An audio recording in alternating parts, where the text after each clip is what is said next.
ଝାରପଡ଼ା ଦୁର୍ଗାପୂଜା ସମିତି ଦ୍ୱାରା ଆୟୋଜିତ ଦୁର୍ଗାପୂଜା ଏଥର 14ତମ ବର୍ଷରେ ପଦାର୍ପଣ କରୁଅଛି। ସବୁ ବର୍ଷ ପରି ଏଥର ମଧ୍ୟ ନୂଆ କରିବା ଲାଗି ପ୍ରୟାସ କରି ରାଜଧାନୀବାସୀଙ୍କୁ ଆକର୍ଷିତ କରିବା ପାଇଁ ଇମ୍ପେରିଆଲ ପ୍ୟାଲେସ ତୋରଣଟି ନିର୍ମାଣ ହୋଇଅଛି।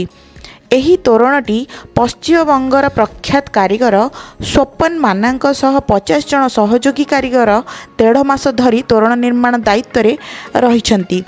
ଏହି ସୂଚନା ପୂଜା କମିଟିର ସଭାପତି ଶିଖର ଚନ୍ଦ୍ର ଜେନା ଓ ସମ୍ପାଦକ ଧରଣୀଧର ଜେନାଙ୍କ ଦ୍ୱାରା ପ୍ରେସ୍ ବିଜ୍ଞପ୍ତି ମାଧ୍ୟମରେ ଜଣାଇ ଦିଆଯାଇଅଛି। ଆଲୋକସଜ୍ଜା ଠାରୁ ଆରମ୍ଭ